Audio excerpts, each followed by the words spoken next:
Hey y'all, it's Amanda. If you're new here, welcome to my channel. Today I wanted to just go through something a little bit more personal to me, and that is my fitness journey after having twins.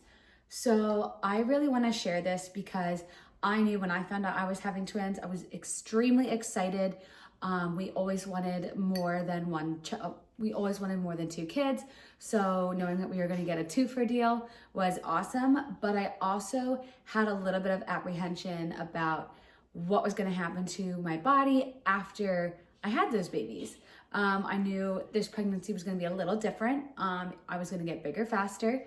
My skin was going to stretch faster. And I didn't know how much of those changes were going to be permanent and how much I was actually going to be able to get back. So there's a little bit of that. I also just want to share this to encourage any mom, but especially any twin mom out there who may have or who may share some of these same feelings, that you can do it. I know it sounds so cliche, but really, like, I'm somebody who had so many insecurities. And really up until the last 2 years, I kind of became more comfortable in my own body. But I'm coming to you from somebody who didn't think that they could do it and did it. At least I did it to a point that I'm comfortable with. So this isn't going to be some generic fitness advice, but I'm coming to you from a place of experience. Not only have I gone through a fitness journey before having my twins, but I used to be a former Division I athlete. So you may think, why would a Division I athlete need to have a fitness journey?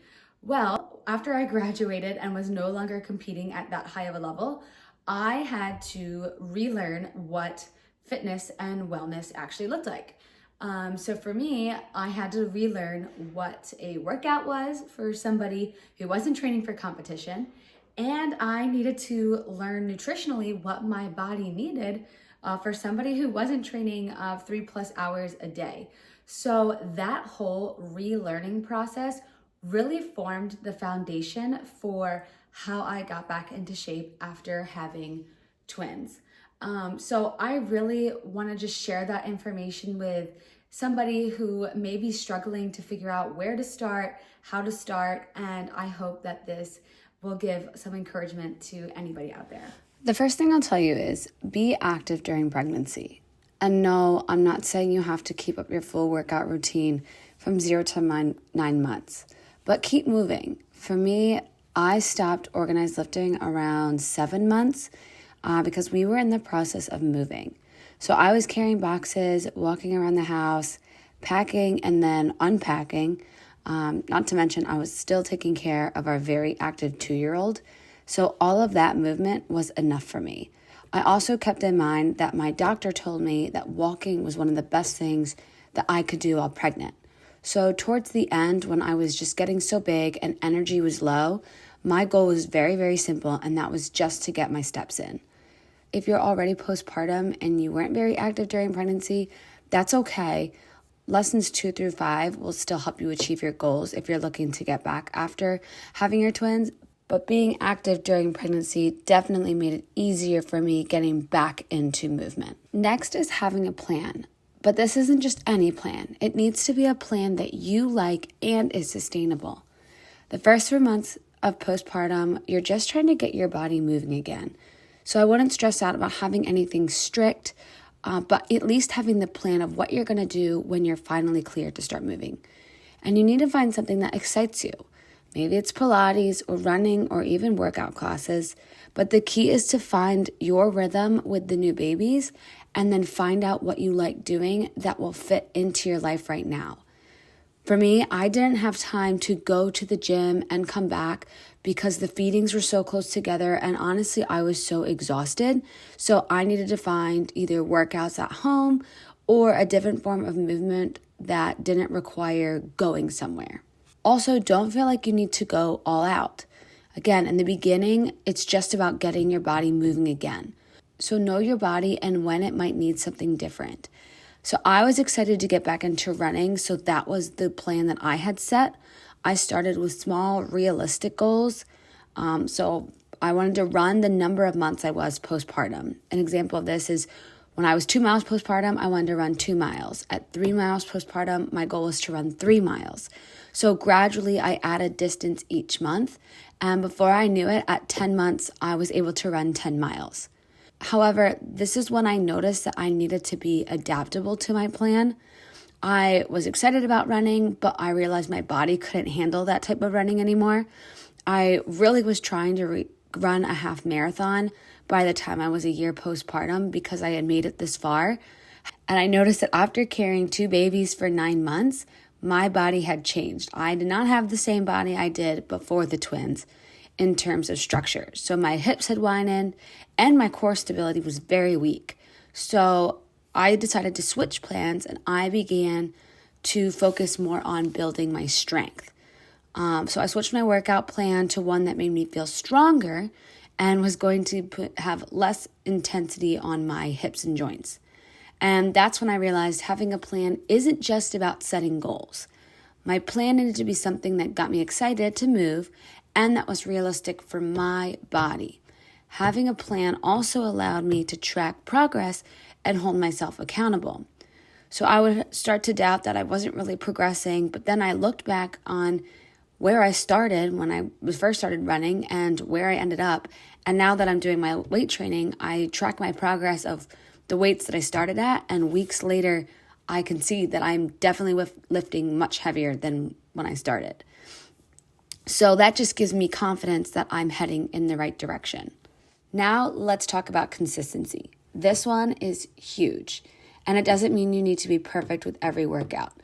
This is part of where my athletic background would hinder me a little bit because I was so used to high intensity workouts or going to practice for over 2 hours that when I no longer was in that setting, I felt that if I wasn't burning 400 calories or feeling absolutely destroyed after one of my workouts, then it really didn't count. And this is such a negative mentality.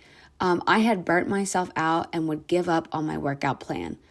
So I had to learn this. I learned this before I got pregnant with the twins. So I was going into my postpartum journey with this new healthy mindset. And I had learned that just showing up every day makes the biggest difference. Because you're training yourself or building the confidence that even if you don't feel like doing it, you do it anyway. And that was always the biggest hurdle for me, is I would make excuses to, well, it's not going to be a 100% day, so I'm just not going to do it. I'll take today as a rest day. And before you know it, I have 3 rest days in a row and I never continued my plan. So again, even if showing up is just going to be a 50% day here, a 60% day there, a 100% day for the rest of the week, it's better just to show up and to give what you can than to skip days entirely. All right, let's talk about nutrition. I honestly think this is one of the biggest lessons that I had to learn and notice the biggest changes from when used alongside having a plan and being consistent. So this is something I really started to focus on after I was about 11 months postpartum, so almost at that year mark. During pregnancy, you're restricted enough from certain foods and you're kind of just craving anything and everything after you have the babies. So in those first 11 months, I just tried to eat a balanced diet. I really didn't think that much of what I was doing.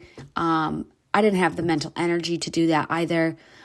But when life started to slow down and I already had a good workout routine, I was ready to start counting my macros. So that basically means tracking my protein, carbs, and fats that are in my food. So when I started really tracking my macros, that's when I saw real change in my physique. So it's good to remember that your body composition is related to your food composition. Also, tracking food is extremely helpful for someone like me who is a volume eater. So I enjoy the process of eating. I kind of romanticize eating. I like to have a very full plate. Meal replacement smoothies are not for me. That's just not something I could do because I enjoy eating. As somebody who's a volume eater, I would equate losing weight or toning up to basically restricting myself and eating less. Because if you eat less, then you must be able to lose weight. But when I started to count my macros and calories, I noticed that I was actually under eating to overcompensate for the fact that I like to eat. So I found that I was actually able to eat more volume in a calorie deficit depending on the types of proteins, carbs, and fats I was consuming. Tracking macros may not be very good for somebody who gets a little neurotic about food and stuff, but for me, it was a great way to hold me accountable to getting my body the fuel that it needed. Lastly, I learned to give myself time. I had to allow myself to progress at my own pace. So I started running 2 miles at 8 weeks postpartum, and I thought that was hard at the time. But before I knew it, at 10 months, I was running 10 miles. And guess what? I wasn't running 10 miles at 6 months. It's all about growth. And even if my physical appearance didn't change as quickly as I wanted it to, my physical fitness definitely improved. Able to see how my resting heart rate started to go down as time progressed. Running those distances wasn't as strenuous as they were months ago. And noticing that, that was what kept me motivated and kept me going. Well, there you have it. Those are the 5 lessons that I learned that helped me get back in shape after having my twins. Again, I hope this really encourages any mama out there that you are able to get back to a place that makes you feel confident and healthy, and a place that will make you the best mom to take care of your kids. Just remember that if someone like me with my insecurities and all can do it, I have full confidence that you can do it too. Thanks again for watching. Remember to like, comment, or subscribe. If you'd like to have more details specifically of my workout plans, I'd be happy to answer those questions, or meal plans, things like that. Just shoot a comment or message me. Thanks so much.